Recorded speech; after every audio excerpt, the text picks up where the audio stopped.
bizim yaşadığımız həyat yuxudur və biz bir gün bu yuxudan ayılacağıq. Biz əgər eşitsəydik və düşünsəydik, heç vaxt zəlalətə, azğınlığa uymazdıq. Əgər ortada bir tanrı yoxdursa, yəni ağlın güvəndən olma məsələsi 50% düşür aşağı.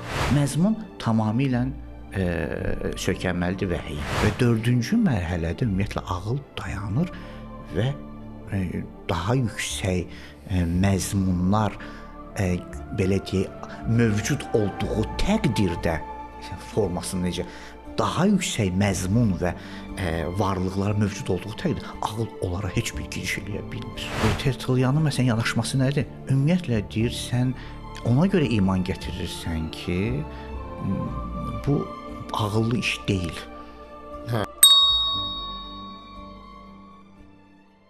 Xoş gördük dostlar. Əslində olan layihəsi ilə yenidən qarşınızdayıq və bugünkü qonağımız fəlsəfəşünas Vaqif Quliyevdir. Vaqif müəllim, xoş gördük sizə. Çox sağ olun Ziya müəllim, Allah razı olsun. Çox şadam.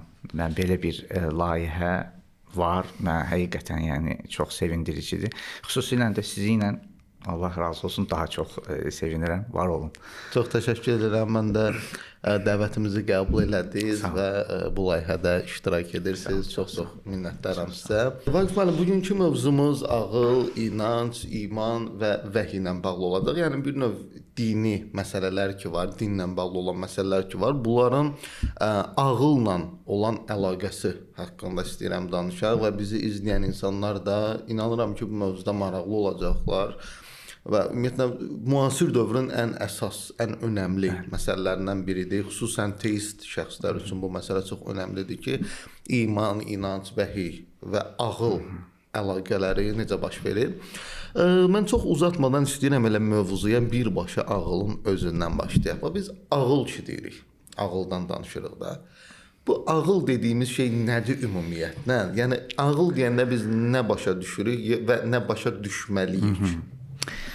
Yenə də mən çox təşəkkür edirəm, dəvət eləmisiniz və ümumiyyətlə belə mövzular çox həddindən artıq sevindiricidir ki, var və bu mövzular açılır, danışılır və belə də olmalıdır. Hər halda yəni mən nə qədər yəni öz o sevinç hissimi göstərmək istəyirəm Ziya müəllim ki, sağ olun ki, belə mövzunu qabartmısınız.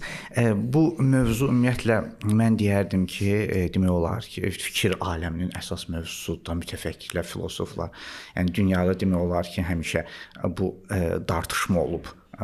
Bu qarşı durma həmişə mövcud olub. Yəni deyəndə ki, ağıl deyəndə mütləq bir qarşı bir fikirdə yaranıb ki, məsələn, indi əgər dini çərçivədə olmasa, din kənarı, din xaricində, din xaricində nəsə bir qeybi məsələlər, metafizikal məsələlər, o vaxt məsələn belə bir şey deyil, metafizikal, bəzən metafizikal deyirlər, yəni qeybi məsələlər, ağlın əli çatmadığı. Sonra din gələndə vəhy anlayışı meydana gəldi. Ona görə həmişə rasionalizm və revil vəhy-şünaslıq bu həmişə qarşıda olub da. Mən həmişə belə baxıram ki, deyirəm. Sən Renesans dövründə bu. Xüsusilə də ki, Renesans və Renesansdan sonra, indi mən işarə edəcəm o ki, demək olar bu kökləri, rüşeymlərini biz elə tarixən görməkdə. Orta əsrlərdə məsələn çox ciddi olub, yəni bu qarşı durma. Bəli. Məsələn mən belə deyərdim ki, Renesansdan sonra əgər uyğunlaşma demək olar səmtinə hərəkət eləyiblərsə, Renesansdan qabaq orta əsrlər xristian Məsihi dövründə biz gördük ki, tamamilə ziddiyyət anlayışı özünü göstərir. Yəni orta əsrlərdə ziddiyyət sonra sanki kompromisə məsələn gedirlər. Sanki indi ola bilsin söhbətlərimizdə işarələr olsun. Bunu da deyim ki, ümumiyyətlə bu mövzu da geniş mövzudur. Bu mövzu geniş mövzudur. Mən elə bilirəm ki, böyük kitablar hətta yazılıb da bu haqda. Məsələn, Etin Gilsonun kitabı var bu haqda. Etin Gilson məşhur fransız filosofudur, çox möhtəşəm şəxsiyyətdir Gilson. Fomist özü. Jilson. Yəni demək olar ki, bu sahədə kitab var. İslam dünyasında bu sahədə məsələn biz izləsək indi söhbət əsnasında ola bilsin mən bəzilərinə işarə edeyim. Müsəlman mütəfəkkirləri, filosoflarına izləsək məsələn demək olar ki, bu sahədə kitabları var. Məsələn İbn Rüşd məşhurdur. İbn Rüşdün bu sahədə, bu zəmində kitabı var. Farabinin kitabı var. Qəzalinin məsələn Əl-Münqiz məsələn. Əl-Münqiz Minəz-Zalal. İnhiraf azğınlıqdan xilas karlıq. Məsələn bax bunlar indi misal çəkirəm bunlar. Yəni mən bəzən qoy bunda qeyd edeyim. Əl-Münqizi misal çəkdiniz. Orada İmam Qəzzali ağlı bir növ indi mən altına atır. Ay sağ ol. Hə, bəli. İndi gedişatda ola bilsin ki, bilmirəm, ola bilsin sualınız olsun ki, mən şəxslərə işarə eləyəcəyəm. Çünki indi o ağıl haqqında giriş eləmək istəyirəm ki, çox gözəldir. Giriş elədiniz, yəni ağıldan başlayacağam. Hə, orada indi Qəzali necə yanaşır məsələyə mən işarə eləyəcəyəm. Çünki Qəzali mənim üçün önəmli şəxsiyyətdir. Çox ciddi şəxsiyyətdir. İndi mən həmişə bəzən danışanda deyirlər ki, sən məsələn qəbul etmədiyin şəxslərdə deyirəm, qəbul etməyə bilərəm, fikrini qəbul etməyə bilərəm, amma dərin şəxsiyyətdir. Amma bu insanın bir duha olduğunu kənara atmaq olmaz. Təbii ki. Yəni bu çox maraqlı elə indi fikrin elə Qəzalinin özünündür. Qoy elə bunu da deyim. Çox maraqlı. Qəzali məsələn Təhafütül Fəlasifə kitabı yazır. Filosofların inkarı. İbn Sinaya rədd yox. Orada çox maraqlı bir dənə nüans var. Deyir, əgər filosofu mən inkar eləyəcəyəmsə, mən İbn Sinanın Farabini inkar edərəm ki, fəlsəfənin zirvəsində dayanıb. Yəni əslində bir növ özünü həm dəyərləndirir.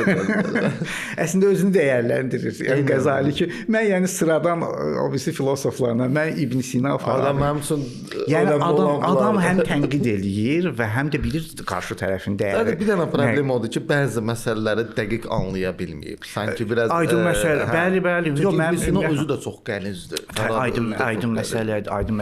O da həmən çox maraqlıdır. Elə bax vəhi və yaxud ağıl, din və ağıl və bu münasibətlərdə seçim məsələsində bəli mən Qəzaliyə tənqidlərim deməzdim az da deyil, yəni həddindən artıq çox ciddidir, yəni indi mən demirəm, indi öz sahəmdə bildiyim, düşündüyüm qədər mən Qəzalini tənqid eləyirəm, hesab eləyirəm ki, ümumiyyətlə ağılın inkişafına böyük maneələrdən biridir.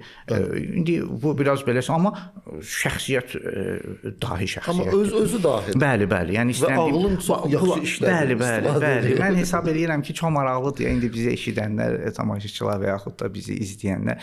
Bu bəzi məsələlər var ki, indi mövzuya giriş eləyirəm. Demək olar elə mövzudur, mövzunu.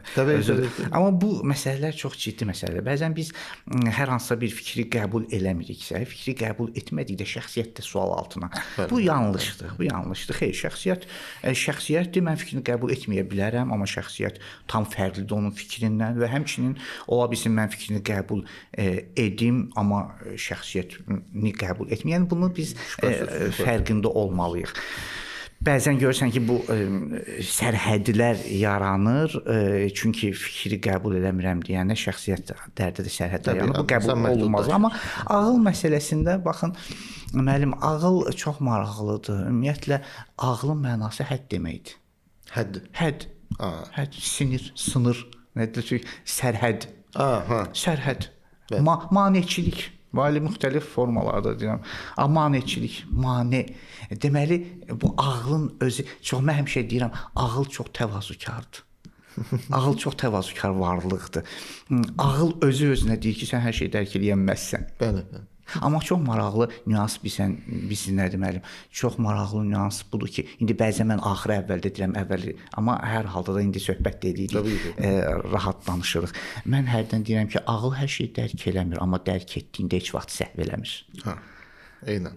Bu çox burada ola bilsin. Biz maraqlı bir söhbətdə getdik Qəzali, nə bilim Farabi, İbn Sina və s. və axır. Bəzən bu məsələlər burada yaranır ki, hesab eləyirlər ki, belə bir nüans yaranır ki, məsələn, ağıl hər şeyi dərk eləmir, tamam olsun hər şey, amma dərk etdiyində də həmişə səhv eləyir, ya çox vaxt səhv eləyir. Bax, burada problem yaranır. burada ola bilsin Qəzali ilə İbn Sinanın yolu ayrılır. Bəli. Bu münaqişə də həmişə olub. Yəni ümumiyyətlə tarixdə bu münaqişə biz indi ağıl və din, ağıl və vəhy, ağıl belə bir ikili necə anlayış qoymuşuq da qarşı-qarşıya. Bəzən də olub ağıl və təcrübə, ağıl və hiss. Fərqi yoxdur. Yəni mən həmişə deyirəm ki, mən həmişə hesab eləyirəm ki, biz deyəndə din, iman, hətta iman, vəhy həmən təcrübənin digər bir formatıdır. Sadə təcrübə biz deyəndə eksperiment, biz deyəndə təcrübə maddi təcrübədən söhbət gedir. Amma vəhy, din, iman deyəndə daha daxili, mənəvi təcrübədən gedir. O da təcrübədir. Həmişə bunu istəyirəm bunları deməklə bir təsvir yaransın. Təsvir yaransın ki, biz bəzən ağıl, iman, ağıl, vəhy münaqişəsindən danışanda həmin ağıl və təcrübə münaqişəsidir. Bəli. Demək olar təcrübə, ağıl və təcrübə. Bunu Aristoteldən bu tərəfə bu problem var.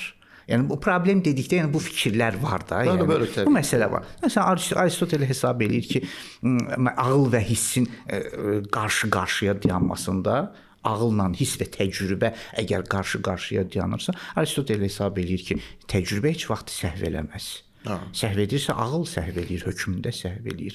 Fikir verin, Aristotel ki, hələm dərin rasionalistdir. Bəli. Dərin ağıl, amma orada təcrübəyə heç vaxt hiss və təcrübə səhv etmir və ağıl səhv eləyir və ağlın da indi həmən məsələdir. Ağlın səhvinə mane, ağlın səhvini düzəldə biləcək, ağlı korrektə edə biləcək səbəbləri biz tapmalıyıq ki, orqanonu yazır da, Aristotel məntiqi yazır. Axın bunlar deməli hiss və təcrübəsə və amma maraqlı budur. Rasionalistlərə o belə mən indi ifratçı adını qoyum, biraz ifrat kəlməsi deyəndə elə bir qəribə şey səslənir, amma o daha kəskin rasionalistlər, məsələn Descartes, René Descartes, həmən Renesans bayaq çəkdiniz, maraqlı. Məsələn, Renesansdan bu tərəfə biz ağla müraciət edəndə Descartes və Kartezyenlər ümumiyyətlə, Descartes-ın davamçıları, bunlar hesab edirlər ki, ağıl ümumiyyətlə səhv eləmir. Qətiyyən. Hər zaman düzdür. Bu maraqlı yanaşma. Çox maraqlı yanaşma. Yəni baxın bu istəyirəm şeyi göstərim, bu qarşı durmanı göstərim ki, ona görə Descartes Aristotelə bəzən qısqanc yanaşırlar da. Halbuki Aristotel bütün ondan sonra gəlişimlərin əsası bünövrəsi sayılsa da, amma bu ilə belə məsələn Descartes kimi adam mən belə düşünəndə hesab edirəm Descartes məsələn Aristotelçidir, amma Descartes əslində Platonçudur. Bəli. Əslində Descartes çox qəribə. Halbuki Platon tam məsələn fərqli, Platonun ideyaları bizi hardasa ağıldan uzaqlaşdırırmış. Daha az rasionalistdir Platon. Aristotelə nisbətən. Amma maraqlı budur Kartezyenlər və Descartes rasionalistlər xalis Platona söykənirlər Aristotel. Yəni istəyirəm deyim ki, baxın bu yanaşma elə yanaşma. İşraqilik də ona söykənir də, Platona söykənir. İşraqilik də Platona söykənir. İşraqilik də Platona söykənir. İndi olsa yeri gəlsə danışarıq. Maraqlı məsələ budur. Mən istəyirəm bu nüansı elə bilirəm ciddi nüansdır. Hansı? O iman və ağıl. Bəli. Ya vəhy və ağıl və ya din və ağıl. Əlbəttə bunu biz üstündə fokuslansaq fərqləri var təbii ki, ya bu qarşıdurma, amma indi hələlik biz danışırıq ki, əsas məsələni çatdıra, məqsədimi çatdıra bilim. O indi ixtisaslı şəkildə, yəni dərs, sinif otağında təbii ki, bunlar bir-birindən fərqlənir. Amma hələlik məqsədimizi çatdıraq ki, həm biz, həm eşidənlər, tamaşaçılar, izləyənlər də bir faydalı bir şey olsun da. Ağıl məsələsinə ki gəldi, burada çox önəmli. Ağıl dedik ki, sərhəddir, amma tam olaraq semantikasını, yəni biz necə başa düşürük onu məna olaraq, yəni tam olaraq bu. Çünki niyə görə? Bu fəlsəfədə də həmişə bu şuurun, ağlın izahı və o semantik tərifini vermək ən çətin məsələlərdən biri olub dərkən. Ağıl deyəndə biz nəyə qəsd edirik? Bunun semantikasını Vaqif müəllim necə başa düşür? Çox maraqlı. Bəli, mən indi o filoloji olaraq leksik belə mənaya işarə elədim. Sadəcə o qədər önəmlidir mənim üçün ki, ağlın o leksik mənasını ki qeyd elədim. O bizə məsələn sərhəd qoyur. Nə üçün mən sərhəd dedim? Adətən o leksik mənalar şeyi ifadə edirlər, o semantikanı Bəli, ifadə edirlər. ay sağ ol. İndi mən semantikaya da gəlirəm. Ora elə çox gözəl, nə yaxşı elə istiqamətləndirdiniz mən. Allah razı olsun. Deməli, baxın, ağıl biz leksik mənadakı sərhəd deyirik ya. Sərhəd yəni yanlış fikirlərə nisbətdə sərhəddir. Yanlış əmələ nisbətdə sərhəddir. Çox maraqlıdır. Həm yanlış fikrə nisbətdə sərhəddir, həm yanlış əmələ nisbətdə sərhəddir. Yəni bizi doğru fikirlə təmin eləyir və yanlış fikri doğrudan ayırır. Bizi yanlışlardan uzaqlaşdıran bir sərhəd. Yəni biz ora keçməyə icazə vermir. İcazə vermir. Və maraqlı budur ki, o yanlışın içində bunu Kant bizə öyrədir də, Immanuel Kant. O yanlışın içində yalan məlumatlar tam deyil. Nəinki bütün o yanlışın içində məlumatlar yalan məlumatlar. Yalan məlumatlar. Yanlışın içində hətta bu da ola bilər ki, transandental mənalar. Transandental mənalar da yanlış. Çox maraqlı məsələdir. Yəni Kant hesab edir ki, məsələn, ağıl hətta o sərhəddi keçə bilmir. Yəni yanlışa tərəf ağlın sərhəddi ancaq doğrular üzərində təcrübə sərhəddidir. Məsələn, onu təcrübə və yaxud daha dəqiq desək, indi Kant dili ilə, yəni analitik və sintetik məsələlər Kant ayırır. Yəni analitik məsələlər tamamilə sintetik məsələləri ağıl dərk eləyə bilir hardasa. Yəni bəzi məsələ, bunu hansı məsələni qeyd eləmək istəyirəm, amma ciddi məsələdir. Yəni hesab eləyir ki, biz deyəndə ağıl yanlışa keçmir. Yəni sərhəd qoyur da, yanlış və qeyri-yanlış, düz arasında sərhəd. Və yanlışın içində ola bilsin yalanlar olsun ki, ağıl bu yalandır. Ola da bilsin yanlışın içində ağlın dərk etmədiyi həqiqətlər olsun. Çox maraqlı. O yanlışdır. Yəni burada yanlış dediyimiz şey ağıla yanlış görünən şey. Ağıl özü bu sərhəddir. İstəyirəm bunu ona görə Kantdan yəni qeyd elədim. Bu daha çox metafizikaya aiddir. Metafizik belə bir şey deyim də. Çünki dedi semantik tərəflərinə işarə eləyək. Bax, ümumiyyətlə ağlı biz tərcümə eləyəndə çox vaxt bunu belə deyirlər. Bilirsiniz, hamı da eşidib bunu bu sahədə məşğul olanlar. Həmişə belə teori və praktik tərəfləri, ağlı, nəzəri, əməli belə deyək.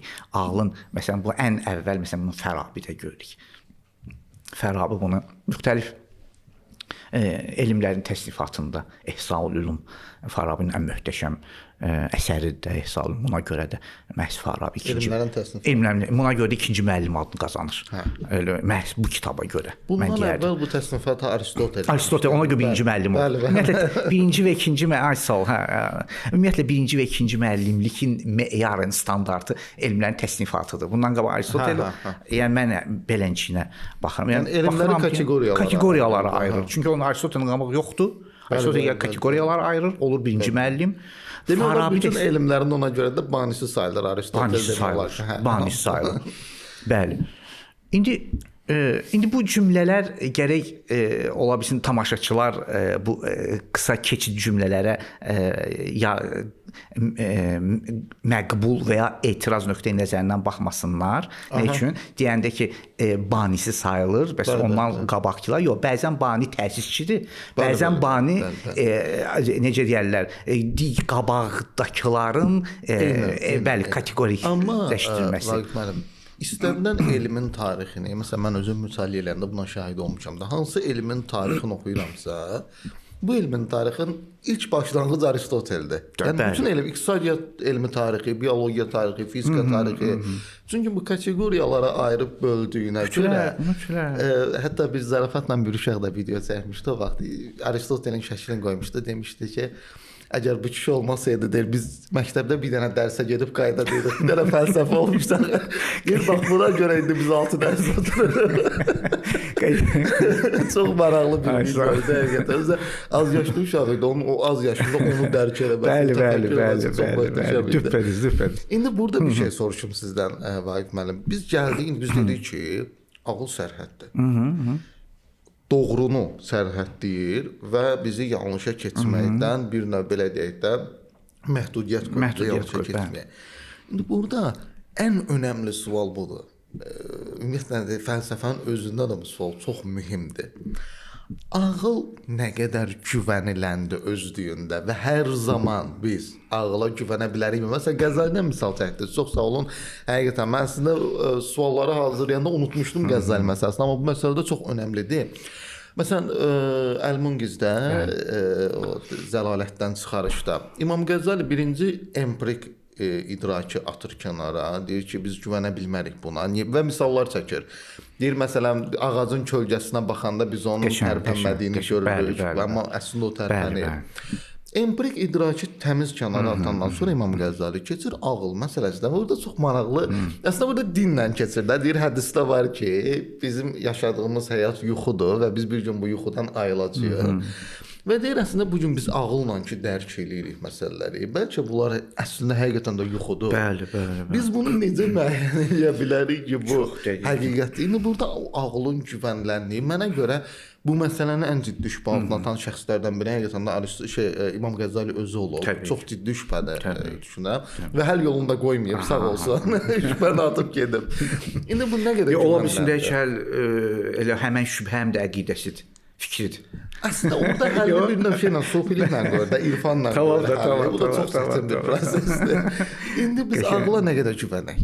Ağıl dedikdə ki, ağıl güvəniləndir yoxsa yox? Bəli, ağıl güvəniləndir. Bu hələlik ümumi mənada. Ağıl güvəniləndir. Ona görə mən bir dənə Quran ayəsini işarə edeyim, çox maraqlıdır. Quranda bu ayə. İndi bunu bəzən hesab edirlər ki, bu da yenə mövzudur ya, çox maraqlıdır. Bəzən elə bilirlər ki, indi insan fəlsəfi məsələlər danışır, Qurana işarə eləməzlər məsəl üçün. Halbuki Quran təbii ki, mən belə deyəm, fəlsəfi Quranın bir parçasıdır. İndi Quran ayəsi çox maraqlı ayədir. Mülk surəsində səhv eləmirəmsə, Mülk surəsində deyir: "Ləv kunna nesma'u aw na'qilu ma kunna min əshabis sa'ir." Yəni biz əgər eşitsəydik və düşünsəydik, heç vaxt zəlalətə, azğınlığa uymazdıq, getməzdik. Çox maraqlı.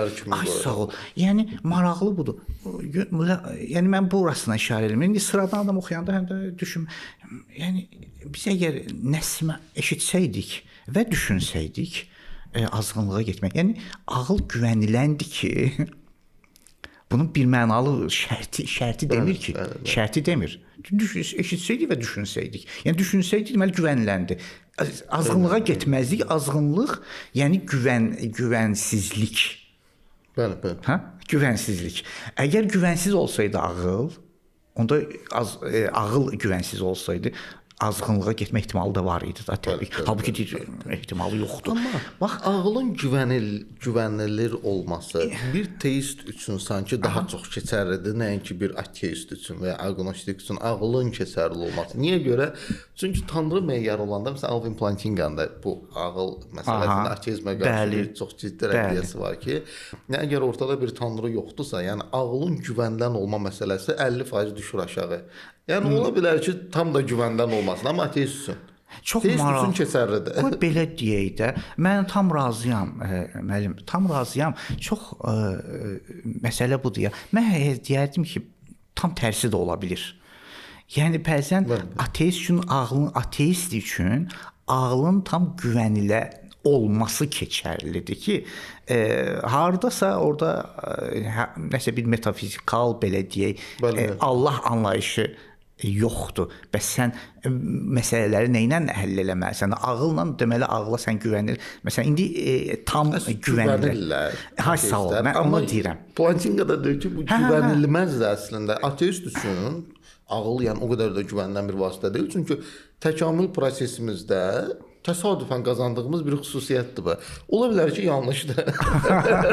Aha, bu ona görə Amma çox maraqlıdır. Çox maraqlı. Ağıllı bir varlıq bizə bunu verdiyi üçün və onun bir missiyası var da, bizi həqiqətə çatdırmaq. Onu verdi. Bəli. Baxır o məsələn necədir? Mən hesab edirəm ki, bu indi teistlərin içində də bu anlayış. Məsələn, indi gəlirəm bu mövzuma ki, istəmirəm çox uzağa gedim. Hansı bu ki, ağıl güvəniləndir yoxsa yox? Mən hələn burada dayanmışam. Bəli. Hələn burada dayanmışam. Amma güvənləndi dediniz. Güvənləndi. Bəli. Mən bundan çəkinmirəm. Güvəniləndi. İndi qayıdacağam yenə də hətta bu mövzuya. Çünki epistemik məsələdir. Yoxdur, lüksumuzda. Bunun əksini iddia eləmək lüksumuz yoxdur bizim. Biz necədir? İndi paradoksa giririk. Sağ ol. Paradoksa giririk. İndi görək paradoksun həlli axı bəziləri necə həll eləyirlər. Qəzali bəs nəyinir? Qazali amma məsələni o qədər ilahiləşdirib ki, metafizikləşdirib ki, artıq burada bir də mövzu fəlsəfədən çıxır. Maraqlıdır ya. Dediniz ateistlərdə ağlın güvənilmə dərəcəsi enir də. Bu teistlərdə də var.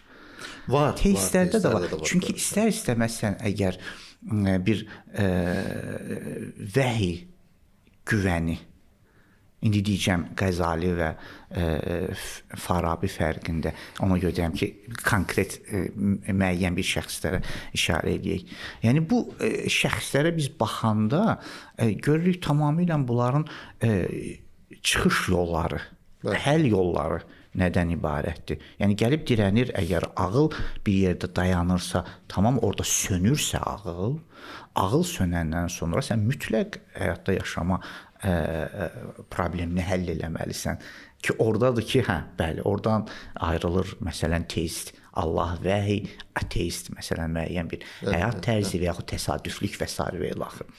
Nəsə, baxın, mən ümumiyyətlə hesab edirəm ki, bu mövzu ağlın güvənilən olub-olmaması, ağlın güvənilən olub-olmaması ümumiyyətlə kökündə epistemoloji məsələdir də. Bu ki, danılmazdır. Epistemoloji məsələdir.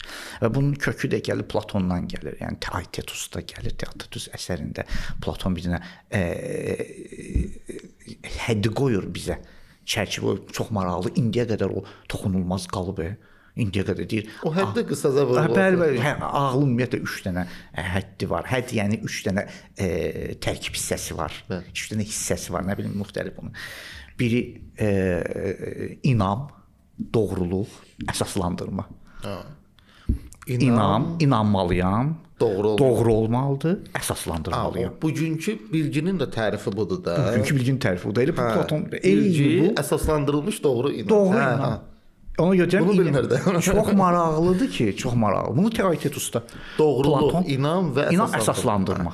Bunu Platon Teaetetus əsərində, traktatında orada qeyd eləyir ki, qarşı Teaetetusla söhbətdə deyir, ağıl nədir? O sıra aparır. 3000 ildir bu tərif çox maraqlıdır. Çox maraqlıdır ki, indiyə qədər bəli Kant bir balaca elə bir Kant o böyüklüyü ilə giriş eləyib çıxıb. Bəli. Toxunulmazdı. Mən hərdən çox maraqlıyam. Bu epistemologiyada mən bu məsələnin üzərində çox manevrə verirəm. Amma indi hələlik bizə lazım olan qədərində də indiyə qədər də qalır. Və irad demək olar ki, bu hissələrə irad yoxdur. Təbii ki, tərkib hissələrə sonra genişləmə. Mən sözüm nədədir? Sözüm əsaslandırma anlayışındadır. Əsaslandırmadadır. Baxın, əsaslandırma ümumiyyətlə prosesi çox önəmli prosesdir. Biz əsaslandırma, burada mən Qəzali ilə gəlin Farabini biraz necə deyəlim, meydana gətirək. Yəni Farabi Risalətül Əql, ağıl traktatında, ağıl əsərində. Özü bilən. Əsaslandırma dediyimiz o məntiq qanunları ilə ki, dəlil sübut, çox sadə, dəlil sübut. Təbii ki də məntiq üzərində. Məntiq üzərində. Sokrat insandır, insanlar ölürlər və Sokrat öləcək. Yəni misal üçün, məsələn, axı biz biraz necə əsaslandırma dedikdə mən iki sahəni nəzərdə alıram mən, forma və məzmun. Aydın. Həm forması dəqiq olmalıdır, AB-di, Həm məzmunu. BC-di, AC-di. Bəli.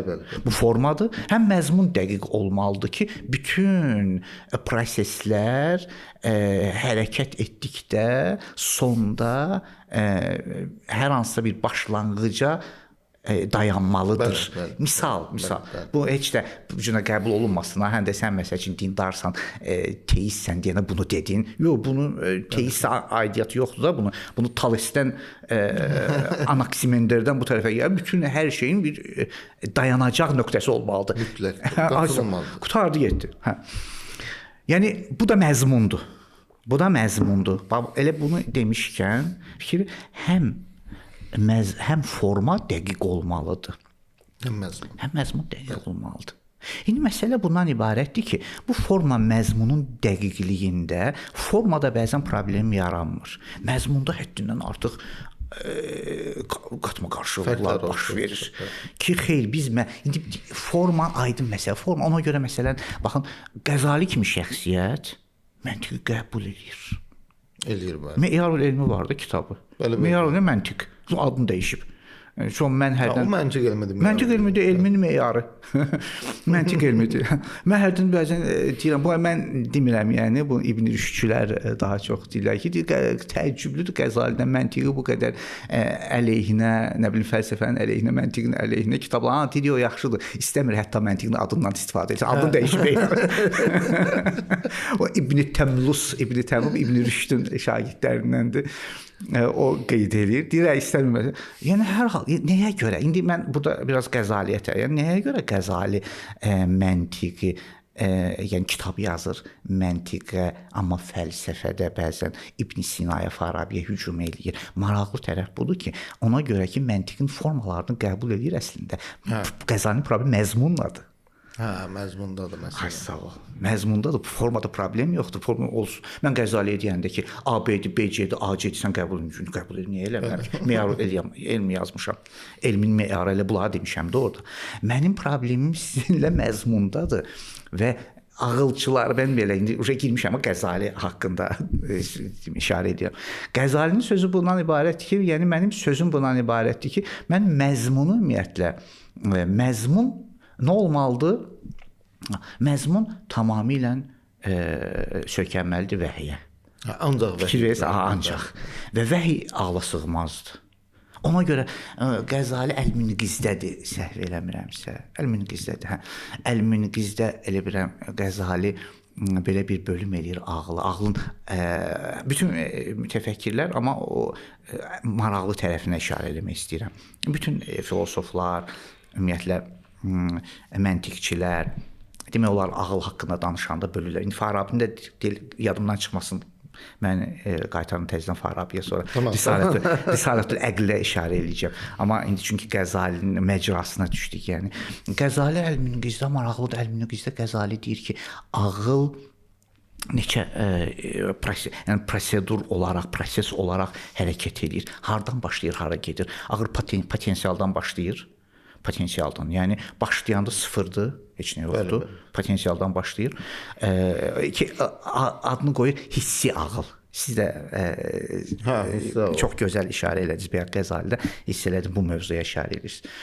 Hissi ağıl, yəni toxunuram, görürəm və s. Biraz inkişaf edir bu uşaq. Potensial qoymul adını da Qəzali deyir hissi ağıl. Hissi ağıl. Başlanğıcda ağıl hissidir. Empirik idrakdır. Empirik idrakdır, bəli. Və ikinci biraz irəli gedir. İrəli getdikdə ağıl kamilləşir. Bəli.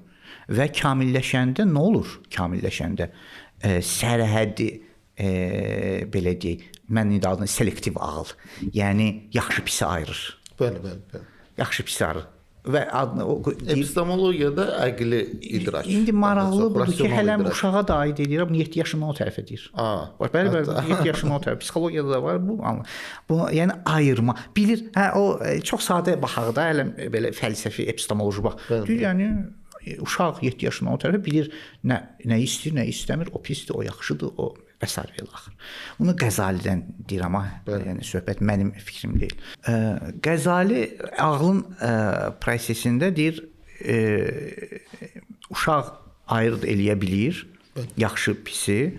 Bu ikinci mərhələ ağıl bir balaca inkişaf eləyir və biraz da inkişaf eləyir ağıl, daha yüksəyə qalxır və orada tamamilə demək olar ki, düz və səhv anlayışı. Yaxşı pis tam fərqlidir, düz və səhv. Yəni bir dəfə yaxşı ilə pisi ayırır.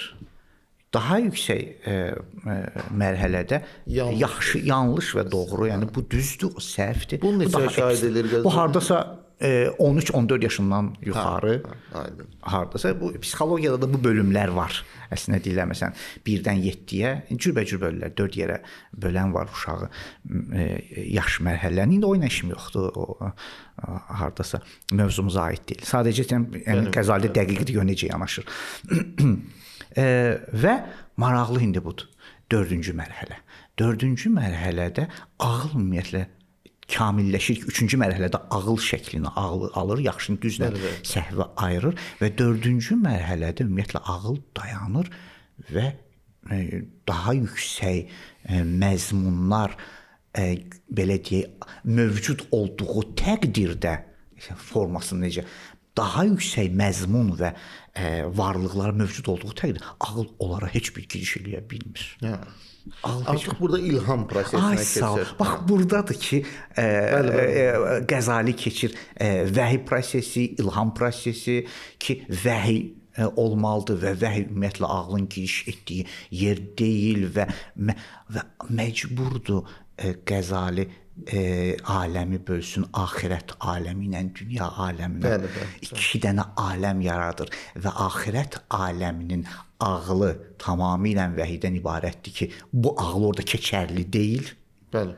Və dünya aləminin ağlı həmən 3 mərhələdə olan ağıldır. Hissi ağıl, yaxşı pisi ayıran ağıl, düz və səhvi ayıran ağıl və burada böyük bir fasilə yaranır. İndi bu başqa mövzudur əslində, amma hər halda axirət və dünyadan tam iki fərqli dünya. Yəni belə deyək də, mən hesab eləyirəm ki, bizim bunu yaxşıdır müəllim, bu çox maraqlıdır. Orta əsrlər Məsih aləmində ağıl həmişə vəhyə, həmişə yox, bəzən ağıl vəhyə zidd ola bilir. Fideist yanaşma. Fideist yanaşma hardasa zidd ola bilir. Amma İslam aləmində bu yoxdur, maraqlıdır. Mən deməzdim İslam aləmində. Heç bir filosofdur. Bəli, mən deməzdim. Bu İslam aləmində. Mən hazırda xatırlamıram, bir anlıq fikirləşdim ki, mən hesab edirəm ki, hətta məsələn Qəzali kimi şəxsiyyət demir, ziddir. Ay sağ ol. Bu İslamın fövqündə deyirlər. Çox maraqlıdır. Bu İslamın məntiqindən irəli gəlir. Yəni şəxsiyyətin hər hansısa bir sahəyə, hər hansısa bir məsləkə, məzhəbə bağlı olub-olmasından fərqli olaraq bu adamın, yəni İslamın məntiqi çox maraqlı məntiqdir. İslam məntiqi hesab edir ki, hər yerdə, yəni ağıl vəhyə zidd dayanmır ümumiyyətlə. Amma məsələn bu şeydə vəhi ağlın fövqündə olar. Vəhi ağlın məsələn, vəhi ağlın fövqündə ola bilər. İndi orasını gələcəyəm. Ya və yaxud sizin də yəqin sualınız olsa, ya dediniz ki, vəhi haqqında vəhi ilə bağlı olacaq sual xüsusi olaraq. İnşallah. Fərabi də var. Bəli. Ona indi tez işarə edəcəm, fərqi göstərmək istəyirəm. Məsələn biz orta əsrlərdə 2-ci əsrdə yaşamış Tertullian məsələn. Tertullian ciddi Məsihi apolojistidir. Yəni bu adam çox dəyərli adamdır Məsihi dünyasında. Məsələn hesab edir ki, tamamilə buna Ettingilson deyir onun dilindən Məsihi əqidəsi, fəlsəfi yanaşmaları belə bir kitab var. Orada çox maraqlı qeyd edir ki, deyir Tertullianın məsələn yanaşması nədir? Ümumiyyətlə deyir sən ona görə iman gətirirsən ki, bu ağıllı iş deyil. Məntiqsiz olduğuna görə iman gətirirsən. Maraqlı bu yanaşma, önəmli yanaşmadır. Fideizmin təməl yanaşması. Fideizmin təməl yanaşması, o fideistlər də fərqlənirlər təbii ki. İndi keçirəm mən oradan demək istəyirəm, amma İslam dünyası da belə deyil. Amma İslam məntiqi həmişə ağıl mövcuddur, sadəcə fərq nədir? Fərq elə burdadır. Fərq bundan ibarətdir ki, gəlir ağlın belə deyək, rəqibləri var. Ağlın rəqibi nədir? Ağlın rəqibi ya vəhiydir, ya da eşqdir. Rəqibi. ağlın rəqibi ya vəhiydir, ya eşqdir. İndi rəqibi İslam, mən ona görə bu girişi dedim ki, rəqibə heç də zidd mənasını tutmaq olmaz ha. O deməkdir, rəqib ziddir. Rəqib yəni bəzən bu üstün gəlir, bəzən yəni bu. rəqib yəni nəinki zidd. Hər halda indi bunu ifadə olaraq deyirəm. Bir növ bizim belə deyək də həyatımızda bunlar yarışırlar. Yarışırlar. Ay sağ ol. Bunlar yarışır. Eşq üstün gəlir. Bəli, məsələn, ay sağ ol. Ona görə məsələn burada Qəzali neynir? Mən əlaqələndirirəm cümləmi həmən o məntiqi aləminə. Qəzali hesab eləyir ki, məntiq dünyası forma ilə işim yoxdur, amma məzmuna gələndə məzmunda bəzən ağıl ümumiyyətlə dəxalət eləyə bilmir. Ağlın məzmuna heç bir girişi yoxdur. Əgər ağlın məzmuna girişi yoxdursa, tamam burada mən özümü tamamilə təslim edirəm, vəhyə təslim eləyirəm və təbii ki, nəticədə eşqə təslim eləyirəm. Bəs burada nə lazımdır? Mən hər hansısa bir yanlış, doğru anlayış, seyr-sülük. O Qəzalinin yəni təbirləri, ifadələri, seyr-sülük. Mən getməliyəm, yol getməliyəm.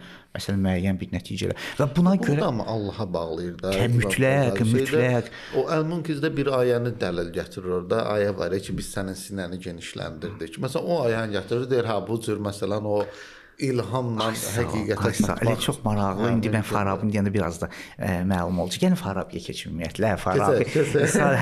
O Risalətül Əqildə o müqayisədə daha rahat bəlli olunca. Risalətül Əqildə təxminən 20 dəqiqəmiz var. Vəhyə vaxt saxlayaq. Tamam, Risalətül Əqildə Farabi ağıl haqqında da orada da yenə də Farabidə Qəzali kimi belə deyək, proseslərə bölür də. O bu diləndir. Ağıl potensialı, ağıl, aktual ağıl, kamil ağıl. Əslində bu kəlmənin özü elə bilirəm ki, müqayisəni bəlli eləyir də.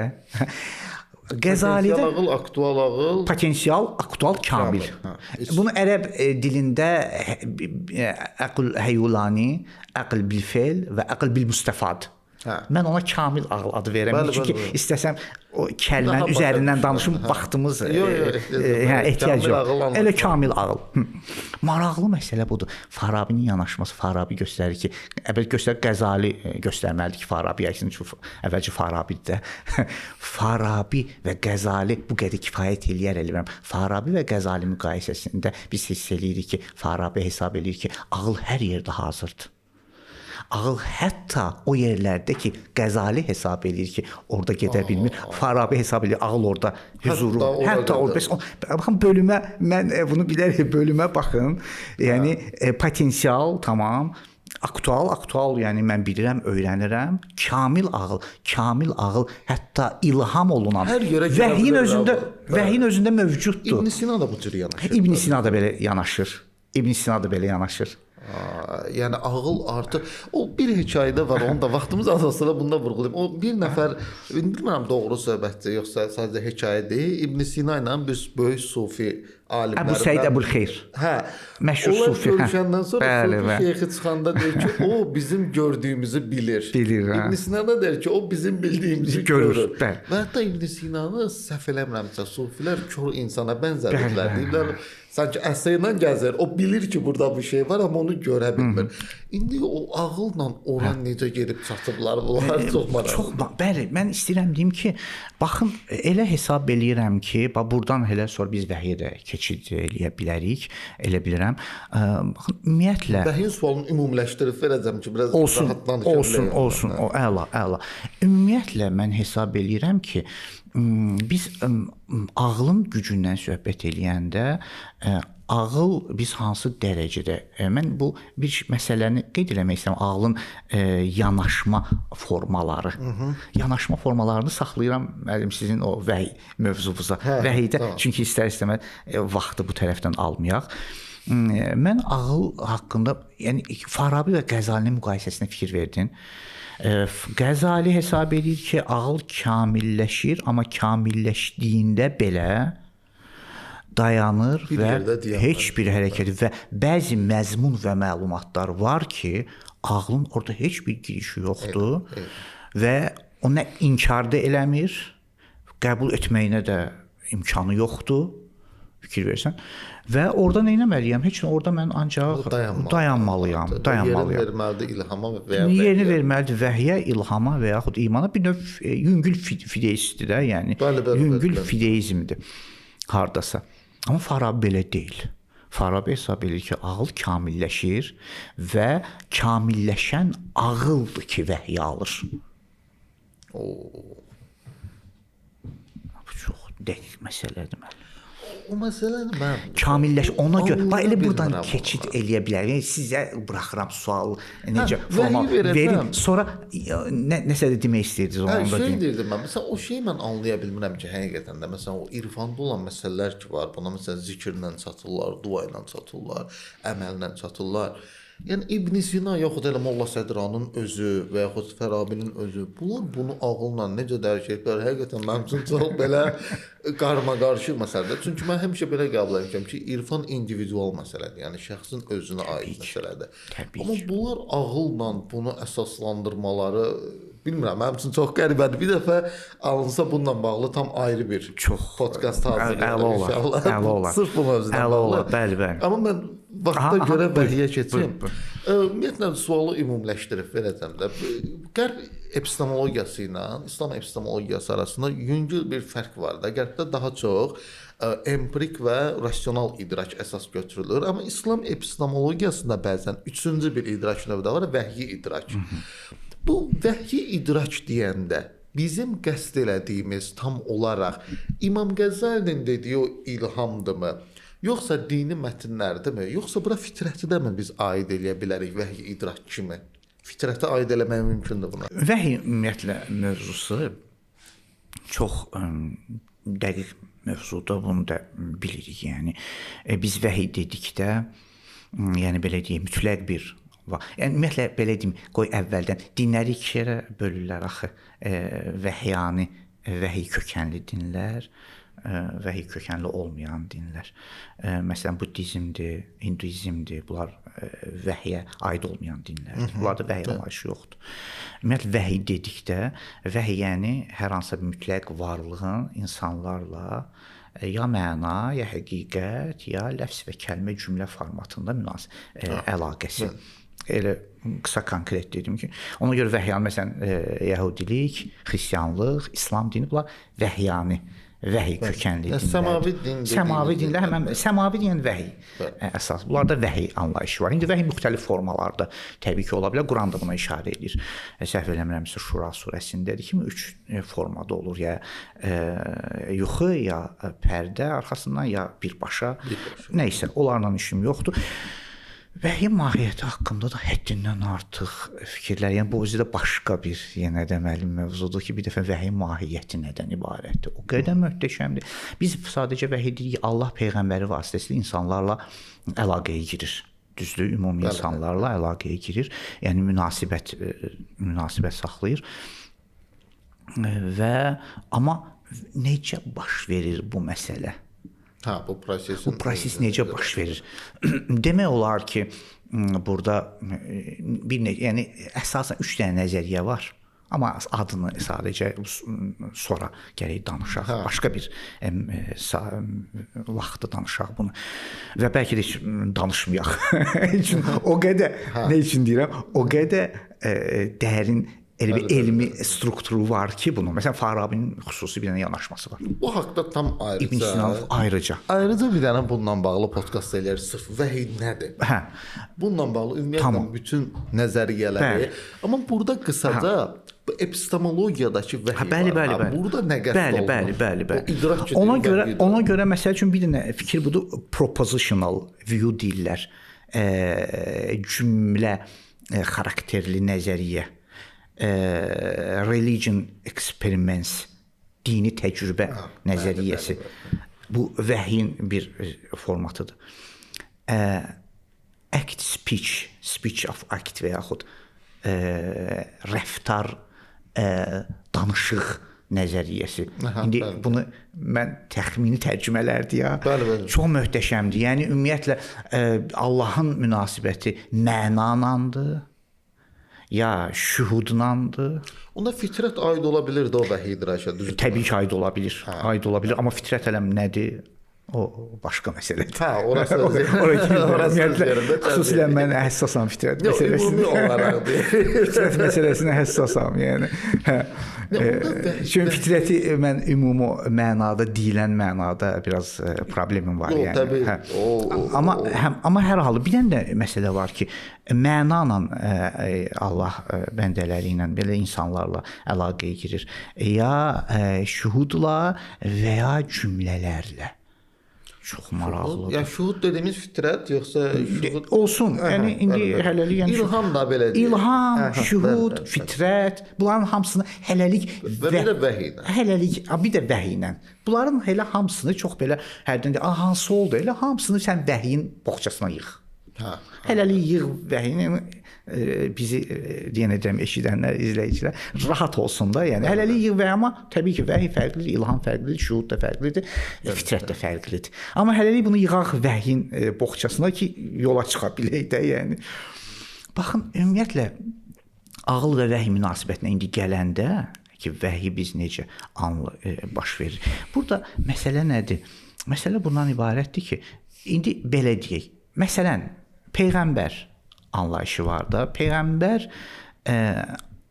anlayır həqiqəti, mütləq bir varlıqdan anlayır və bizə. Baxın, məsələ nədən ibarətdir? Anlayır məsələsində başa düşür, yoxsa mən hələlik bunu, bəzən bizdə belə bir kəlmə işlədirlər, loru dildə də, yəni belə bir söz işlədirlər, loru dildə deyirəm. Yəni ümumi mənada. Yəni sadə dildə, primitiv misallarla. Peyğəmbər anlayır, yoxsa Peyğəmbər həqiqətən dərk eləyir, canına hopur. Bu məsələ budur. Məhz Peyğəmbər anlama məsələsinə gələndə anlayış filosoflarda da baş verir. Burada filosofla bunu Farabi də qeyd edir, yəni. Və fərqinə hərdən deyən, fərqini vurğulayanda Farabi deyən filosofla Peyğəmbərin fərqi budur. Filosof anlayır, Peyğəmbər anlamağında həm də yaşayır.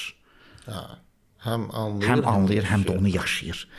Amma məsələ budur ya, məsələ bundan ibarətdir ki, ona görə zərifdir, biraz belə, yenə də Qəzali Qəzali ümumiyyətlə hesab edir ki, vəhiy şuuru ağıldan tam fərqlidir. Yəni bu omonim, belə sadə omonim kəlmələrdir də.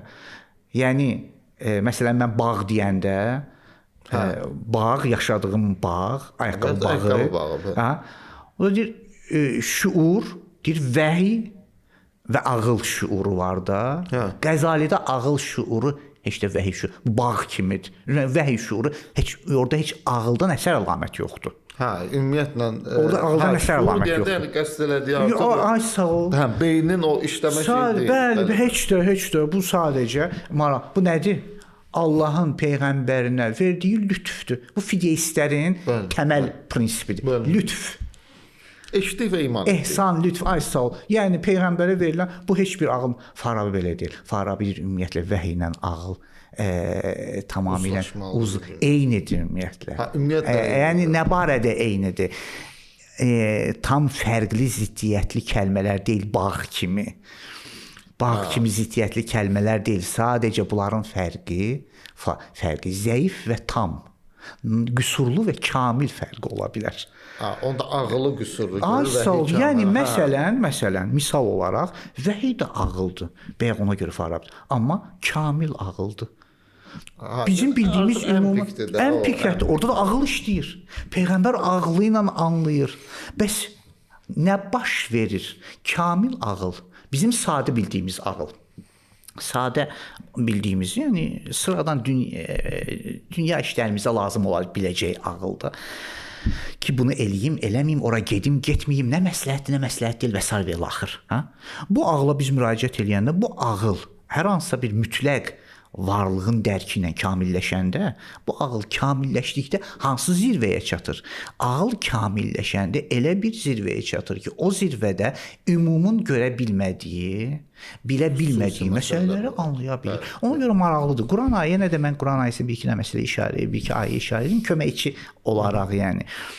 Bax, məsələn, həddindən artıq bu ki, bəllidir, hər kəsə bəllidir, ağlın dərəcəsi Quranda müxtəlif formalarda ağlın israr etdiyi mövzuda, vəhyin, Qur'anın israr etdiyi mövzu ağılda müxtəlif formalardır. Bəzən tədəbbür kəlməsi, təfəkkür kəlməsi, təfəkkür kəlməsi, təəqqül kəlməsi bunlar ifadələrdir. Yəni göstərir ki, nə qədər mən ağla önəm verirəm. Amma məsələn bəzi yerlər nədir? Ələm yətikum nəzir, sizi öyrədən, sizi xatırladan göndərmədimmi? Yəni deyir, sizin ağlınız ola bilsin, onları bilməz, amma bir nəfər göndərmədimmi isə onun ağlı kamil ilə. Demək istəyir ki, yəni kiçik ağıl, böyük ağıl anlayışı. Və yaxud deyir, və yuallimukum ma lam takunu ta'lamun. Sizə öyrətdi o şeyləri ki, siz heç vaxt onu bilməyəcəydiniz, o öyrətməsəydi. Hə, mümkün deyil. Ay sağ ol. Yəni o deməlidir sizə. Yəni peyğəmbərə işarə eləyir də. Həmçinin peyğəmbərlə də öz münasibətində onu deyir. Və yualliməkə ma lam takunu ta'lamun. Sənə öyrətdim o şey ki, sən bilməyəcəydin mən deməsəydim. Hə, sonra peyğəmbərlə insanları deyir. Nəysə, yəni və yaxud da bir ayədə buyurur ki, əgər peyğəmbər olmasaydı heç kimi məsuliyyətə cəlb eləməyəcəkdim. Yəni məsuliyyətə cəlb etmək səbəbi budur ki, göndərmişəm ki, məsuliyyət daşıyırsınız da. Yəni demək istəyir, bax burada nə məna kəsb olunur? Məna bundan ibarətdir. Ağıl, bunu deyirəm, sonra sizə buraxıram, necə istəyirsiniz o cümlə. Bir saatda davam edə bilərik, yoxsa tamamlaya bilərik. Bir saat zərəbət edir. Mütləq baxıram ki, olacaq artıq. İndi bu son işarəmdir. Ağlın münasibət formaları. Belə bir deyim deyirlər. Ağıl meyardır, yoxsa açar formasındadır, yoxsa çıraqdır, yoxsa acizdir. 4 dənə forma deyirlər. Meyar, açar, çıraq, acizlik. Acizlikdən danışmırıq ki, ağlı öz təvazökardır. Ağlı özünə deyir ki, mən müəyyən bir yerlərdə ola bilsin ki, bilməyə bilərəm. Bu aydın məsələdir. Hə. Amma digər sahələrdə bax, bəzilərlə ağıl açar rolunu oynayır. Mən bunda Qəzalini yerləşdirirəm.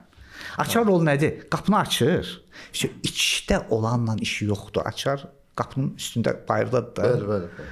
Bir də qəşəng oxşatmadır. Bunu din filosofları çox vaxt yeni qaldı orada. Bax burada ağıl tamamilə həmin dediyim kimi tamamilə fərqli və içəridə vəhy məşğul olur bütün məsələlərin. Vəhy nə deməkdir? Nəsə ağla aid eləməyə onu. Bəs nədir də? Heç nəsə eləməlisən, nəsə hərəkət eləməlisən, nəsə yaşamalısan və s. və ilə axır ki, mən bütün bunların Farabi pəncərəsindən baxanda deyirəm ki, yaxşı, ağlı sən qoydun orada, girdin vəhy ilə baxırsan, vəhy ümumiyyətlə nədir? Vəhy təcrübədən başqa bir şeydir, yoxsa yox? Bu artıq böyük sual. Bununla da elə qısa da deyirəm, tamamlayıram, sonra ola bilsin başqa bir vaxt söhbət edir. Demir, mən hesab edirəm ki, yəni çox qəşəng bir məsələyə girişdə işarə elədiniz ki, deyirlər ki, təcrübi idrak, empirik idrak, rasional idrak. Bir dənə də deyirlər və mən deyirəm heç vaxt 3 dənə idrak anlayışı yoxdur ümumiyyətlə. Empirik idrak, rasional idrak. Vəhy empirik idrakın içindədir. Vəhy əqli idrak. Empirik. Bəli. Yəni hiss edirik. Bəli. Çox maraqlı. Bax, bu Farabinin yanaşmasıdır. Bu Qəzali deyil ha. İndi tam nöqtəsi budur. Yəni Qəzali kimi yanaşsaq bu 3 idrakdır. Bəli. Farabi kimi yanaşsa 2 dənə idrak. Empirik idrak, rasional idrak dini təcrübə olur. Dini təcrübədir. Və maraqlı budur empirik və hangi məsələ nədir?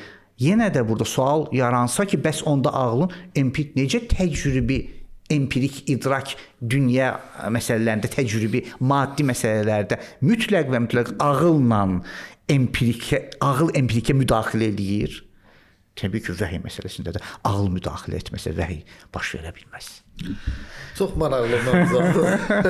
Vaqif müəllim, mən amma doymadım mövzuya. Allah razı Həqiqətən olsun. Siz mən sağ olun. düşünürəm ki, bu mövzularda sırf vəhy ilə və bu irfan və ağıl məsələsi ilə bağlı mütləq gələcək İnşallah. verilişlərimizdə mütləq vaxt ayırmalıyıq deyə düşünürəm bu mövzuya. Və bugünkü mövzu üçün mən sizə çox-çox təşəkkür edirəm. Həqiqətən vaxt ayırdınız bizim bu layihəmizə qatıldınız qonaq kimi və çox-çox maraqlı oldu mənim üçün də və əminəm ki, izləyicilər üçün də çox sağ olun. maraqlı olacaq. Mən çox-çox təşəkkür edirəm Ziya müəllim. Həqiqətən, yəni həm bu layihəyə, həm ümumiyyətlə sizə, sizin fikirləriniz, sizin yanaşmalarınız və xüsusilə belə bu cür mövzuların təyinatı. İndi az-çox hallandırırıq, danışırıq. Yəni təbii ki, tamaşaçılar bunun ardı ilə ya mütaliə eləyərlər, ya fikirləşərlər, lazım deyil mütləq filan sahə, məsəl üçün bu nə, bu nəzəriyyələri ortaya qoyuruq. Amma hər halda, yəni bu mövzu və bu layihə və sizinlə olan bu layihəyə görə çox-çox təşəkkür edirəm. Minnətdaram ki, dəvət eləmisiniz. Var olun. Allah razı olsun. Əziz dostlar, bugünkü qonağımız fəlsəfəşünas Vaqif Quliyev idi və ağıl din əlaqələri haqqında danışdıq. İnanıram ki, sizlər üçün də maraqlı bir mövzu oldu.